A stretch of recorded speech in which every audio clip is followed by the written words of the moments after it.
নমস্কার, শিপ্রা টিউটোরিয়াল চ্যানেলে সবাইকে তোমাদের স্বাগত জানাই।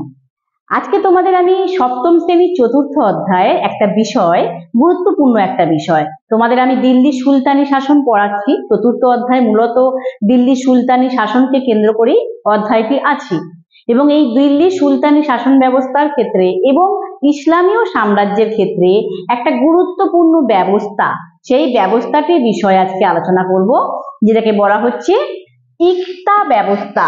যেটাকে বলা হচ্ছে ইকতা ব্যবস্থা বা ইকতা ব্যবস্থা হলো একটা ভূমি রাজস্ব ব্যবস্থা। ইকতা ব্যবস্থা হলো একটা ভূমি রাজস্ব ব্যবস্থা বা এটাকে বলা হয় ল্যান্ড রেভিনিউ সিস্টেম। আমরা ক্লাস 7 এর 4th চ্যাপ্টারের টপিক দিল্লি সুলতানি শাসন বা এটা আমরা আজকে ডিসকাস করছি। সেই সুলতানি শাসনে যে গুরুত্বপূর্ণ একটা সিস্টেম, সেটা হচ্ছে ইকতা সিস্টেম, ইম্পর্টেন্ট একটা সিস্টেম ইকতা সিস্টেম। এই নিয়ে আজকে আমার ডিসকাশন। তাহলে আমি কি বললাম, যে ইকতা ব্যবস্থা হলো একটা ভূমি রাজস্ব ব্যবস্থা। ভূমি রাজস্ব ব্যবস্থা মানে কি, যে তোমরা আগে পড়েছো ভূমি রাজস্ব ব্যবস্থা সম্পর্কে, মানে একটা জমি থেকে কর আদায় করা, একটা সাম্রাজ্যের কোনো অংশ থেকে কর আদায় করা বা ট্যাক্স আদায় করা। যেমন এখনকার সময় সরকার নেয় আমাদের কাছ থেকে, তেমন তখনকার সময়েও কিন্তু সুলতানদেরকে বা যিনি শাসন করতেন শাসককে, তাকে কিন্তু কর দিতে হতো তার সাম্রাজ্যের অন্তর্ভুক্ত প্রজাদের। এটা হচ্ছে ইকতা ব্যবস্থা এবং সেটাকেই ভূমি রাজস্ব ব্যবস্থা বলা হচ্ছে। এবং এই ভূমি রাজস্ব ব্যবস্থা বা ল্যান্ড রেভিনিউ সিস্টেম, তাই এই যে ইকতা ব্যবস্থা, এই ব্যবস্থার প্রথম প্রচলন কবে শুরু হয় বা কবে এটা প্রথম বিগিনিং হয়, স্টার্ট কবে হয়? এটা শুরু হয়েছিল খ্রিস্টীয় নবম শতকে। খ্রিস্টীয় নবম শতকে প্রথম এই ব্যবস্থার উৎপত্তি হয় বা 9th সেঞ্চুরিতে এই সিস্টেম প্রথম বিগিনিং হয়। কোথায় হয়?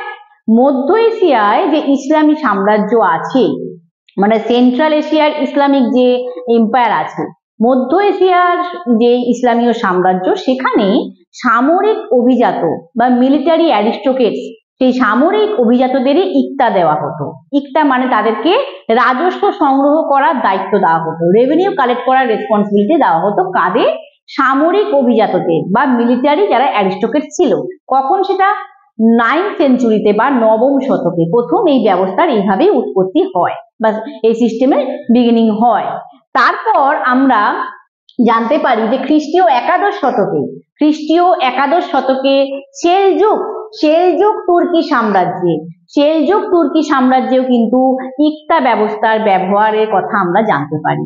মানে 11th সেঞ্চুরিতে সেলজুক যে টার্কিশ এম্পায়ার ছিল, সেই টার্কিশ এম্পায়ারে ওই সময়ও কিন্তু ইকতা সিস্টেম কিন্তু চালু ছিল বা তখন তারা সেটাকে ব্যবহার করত। এটা ছিল 11th সেঞ্চুরিতে। তারপরে আবার দেখো ইরানে যখন ইরান দেশে ইল খানদের শাসনের সময়, মানে সেটা হচ্ছে 1256 থেকে 1353, 1256 থেকে 1353, এইরকম সময় প্রায় 100 বছর ধরে ইল খানরা যখন ইরানে শাসন করত, ওটাও একটা বংশ, সেই বংশ ইরানে শাসন করত, ডায়নেস্টি, তখন কিন্তু এই ইকতা ব্যবস্থা ইরানে প্রচলন ছিল বা ইরানে চালু ছিল ইরানে। এরপর আবার আমরা জানতে পারি যে খ্রিস্টীয় দ্বাদশ থেকে ত্রয়োদশ শতকে, 12th ও 13th সেঞ্চুরি, এরকম সময় কিন্তু মিশরেও এই ইকতা ব্যবস্থা, ইকতাদেরও তখন মুক্তি বলা হতো। মিশরে এই ইকতাদেরকে মুক্তি বলা হতো, ইকতা ব্যবস্থাকে মুক্তি ব্যবস্থা বলা হতো। সেই মিশরেও কিন্তু আমরা এই ইকতা ব্যবস্থার ব্যবহারের কথা জানতে পারি, ইতিহাস থেকে আমরা জানতে পারি। এর থেকে বোঝা যাচ্ছে যে পৃথিবীর যে যে প্রান্তে মুসলমানরা বা ইসলাম সাম্রাজ্য গড়ে উঠেছে বা মুসলমানরা গড়ে তুলেছে, সেই সমস্ত জায়গা থেকে রাজস্ব সংগ্রহ করার জন্য বা রেভিনিউ কালেক্ট করার জন্য তারা কিন্তু বিভিন্ন জায়গাতেই ইকতা ব্যবস্থার ব্যবহার করেছে বা ইকতা সিস্টেমকে তারা ইউজ করেছে। ওই যে বললাম যে ইকতা ব্যবস্থাই হলো একটা ভূমি রাজস্ব ব্যবস্থা, একটা কিভাবে রাজস্বকে সংগ্রহ করবে বা রেভিনিউ কালেক্ট করবে, তার জন্যই কিন্তু এই সিস্টেমের বা এই ব্যবস্থার উৎপত্তি।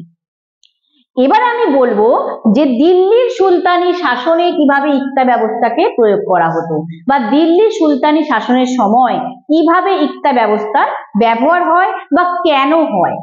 আসলে দিল্লি সুলতানরা সাম্রাজ্য বিস্তার করার জন্য এবং সেই সাম্রাজ্যে শান্তি শৃঙ্খলা রক্ষা করার জন্য এবং সেই সাম্রাজ্য থেকে রাজস্ব সংগ্রহ করার জন্য কিন্তু তারা এই যে ইক্তা ব্যবস্থা সেটাকে কিন্তু তারা বিভিন্নভাবে পরিবর্তন করেছেন, আগের মতো রাখেননি। মানে আমি যে আগে যে সমস্ত জায়গাতে ইক্তা ব্যবস্থার কথা বললাম যে প্রচলন ছিল, সেই সমস্ত জায়গায় যেভাবে ইক্তা ব্যবস্থাটাকে চালু রাখা ছিল সেইভাবে কিন্তু দিল্লি সুলতানরা প্রয়োগ করেনি, তারা একটু পরিবর্তন করেছেন। তারা কিসের জন্য ইক্তা ব্যবস্থাকে পরিবর্তন করেছে? সাম্রাজ্য বিস্তার বা এম্পায়ারকে এক্সপ্যান্ড করার জন্য এবং সেইখান থেকে রেভিনিউ কালেক্ট করার জন্য এবং সেই এম্পায়ারে পিস অ্যান্ড অর্ডারকে মেনটেন করার জন্য, এগুলোর জন্যই কিন্তু তারা ইক্তা সিস্টেমকে একটু চেঞ্জ করেছিলেন। আসলে দিল্লি সুলতানরা ধীরে ধীরে তারা কিন্তু সাম্রাজ্যের আয়তন বাড়াচ্ছিল। মানে আমি যখন প্রথম থেকে তোমাদের বলেছি মোহাম্মদ ঘুরি থেকে কুতুবউদ্দিন আইবক এরকম করে পরপর যখন তারা সুলতানরা আস্তে আস্তে সুলতানি করেছেন, তখন কিন্তু তাদের সাম্রাজ্য আস্তে আস্তে বিস্তার ঘটেছিল বা তারা কিন্তু এম্পায়ারকে এক্সপ্যান্ড করেছিল। এবার এই যে তারা নতুন যে সমস্ত অঞ্চলগুলোকে অধিকার করেছিল বা যেগুলো অকুপাইড টেরিটরিজ যাকে বলে, সেই সমস্ত অঞ্চলে তো শান্তি শৃঙ্খলা রাখা দরকার থাকতো বা সেখানে রাজস্ব সংগ্রহ করতে হতো, রেভিনিউ কালেক্ট করতে হতো। কিন্তু সুলতান দিল্লি থেকে কি করে এইসব জায়গাতে রাজস্ব সংগ্রহ করতে পারবে বা রেভিনিউ কালেক্ট করতে পারবে বা সেইখান থেকে দিল্লি থেকে কি করে সেখানকার শান্তি শৃঙ্খলা রক্ষা করবে, পিস অ্যান্ড অর্ডার মেনটেন করবে? তার কারণেই সুলতানরা কি করেছিল যে এই সমস্ত অঞ্চলগুলোকে যেগুলো তারা অধিকার করে সেই সমস্ত অঞ্চলগুলোকে একটা প্রদেশ হিসাবে ভেবে নেয়। প্রদেশ মানে প্রভিন্স, প্রদেশ হিসাবে ভেবে নেয় এবং সেই প্রদেশগুলোকেই তারা কিন্তু ইক্তা বলা হয়েছে। এই প্রদেশ মানেই হচ্ছে ইক্তা, প্রদেশগুলোকে তারা ইক্তা নামে আখ্যায়িত করে এবং এই প্রদেশের যে শাসনকর্তা ছিল বা যে এই ইক্তার যে শাসন করত রুলার ছিল তাকে বলা হচ্ছে ইক্তাদার। তাকে কি বলা হচ্ছে? ইক্তাদার বা মুক্তি বা ওয়ালি, এই তিনটেই কিন্তু বলা হয়। তিনটেই কিন্তু সুলতানি আমলে এদেরকে বলা হতো, ইক্তাদার বা মুক্তি বা ওয়ালি। কাদের বলা হতো? যারা এই সমস্ত নতুন অধিকৃত অঞ্চলগুলিকে অর্থাৎ প্রদেশগুলোকে শাসন করত, দেখাশোনা করত, তাদেরকে ইক্তাদার বলা হচ্ছে। এবার এই যে ইক্তাদার বা ইক্তা ব্যবস্থা এটা দুটো ভাগে বিভক্ত ছিল, একটা ছোট ইক্তা এবং বড় ইক্তা। ছোট ইক্তা মানে হচ্ছে ছোট প্রদেশ, ছোট অঞ্চল, আর বড় ইক্তা মানে হচ্ছে বড় অঞ্চল। আর ছোট ইক্তার যারা ইক্তাদারেরা ছিল তাদের দায়িত্ব ছিল শুধুমাত্র সেই ছোট ইক্তাতে সামরিক দায়িত্ব পালন করা, মানে সেনাবাহিনীর দেখাশোনা করা, মিলিটারি রেসপন্সিবিলিটি পালন করতো এই স্মল যারা ইক্তা ছিল তারা, কিন্তু ইক্তাদারেরা যারা ছিল ছোট ইক্তাদার। এবং বড় ইক্তাদারেরা যখন বড় ইক্তাতে তারা কিন্তু সামরিক দায়িত্বের সঙ্গে সঙ্গে তারা কিন্তু প্রশাসনিক দায়িত্বও পালন করতো, মানে তারা মিলিটারি রেসপন্সিবিলিটির সঙ্গে তারা কিন্তু অ্যাডমিনিস্ট্রেটিভ মানে যে সমস্ত রেসপন্সিবিলিটি সেটাও কিন্তু পালন করতো। কি করতো বড় ইক্তাদারেরা? বড় ইক্তাদারেরা সেই বড় প্রদেশগুলোতে বা ইক্তাগুলোতে সেখানকার সেনাবাহিনীকে দেখাশোনা করতো, সেখান থেকে বাড়তি রাজস্ব সংগ্রহ করতো, মানে রেভিনিউ কালেক্ট করতো, সেনাবাহিনীকে অবজার্ভ করতো, মিলিটারি যে আর্মি ফোর্সকে তারা দেখভাল করতো এবং সেখানকার শান্তি শৃঙ্খলা রক্ষা করত, সেখানকার পিস অ্যান্ড অর্ডার মেনটেন করত। এটা কিন্তু বড় ইক্তাদারেরা করতো, ছোট ইক্তাদারেরা কিন্তু করতো না। এবং তার বিনিময়ে তারা কি পেত? তার বিনিময়ে তারা যে নির্দিষ্ট অংশ থেকে রাজস্ব সংগ্রহ করত বা রেভিনিউ কালেক্ট করত, সেই রাজস্ব থেকে একটা নির্দিষ্ট অংশ সুলতানকে দিয়ে দিত। সুলতানকে তো দিতে হতো, তার জন্যই তো ইক্তাদের রেখেছিল সুলতানরা, তো সেই অংশটা কিন্তু তারা সুলতানকে দিয়ে দিত। বাকি যে অংশ থাকতো সেইখান থেকেই তারা সেনাবাহিনীর দেখাশোনা করত, কারণ সেনাবাহিনীকে দেখাশোনা করা গুরুত্বপূর্ণ, দেশের শান্তি শৃঙ্খলা, সাম্রাজ্যের শান্তি শৃঙ্খলা রক্ষা করতে হবে, তাই সেনাবাহিনীর দেখাশোনা করার জন্য তারা ওই রাজস্ব থেকেই অর্থ নিয়ে তারা সেনাবাহিনী দেখাশোনা করত এবং তারা সেই রাজস্বের টাকা থেকেই কিন্তু তারা বেতনও নিত, তারা তাদের স্যালারিটাও ওইখান থেকেই নিত বা সুলতান তাদেরকে দিয়ে দিত। এইভাবেই কিন্তু ইক্তা ব্যবস্থাটা চালু ছিল বা সুলতানি আমলে সুলতানরা ইক্তাদারদের সঙ্গে সম্পর্ক স্থাপন করেছিল।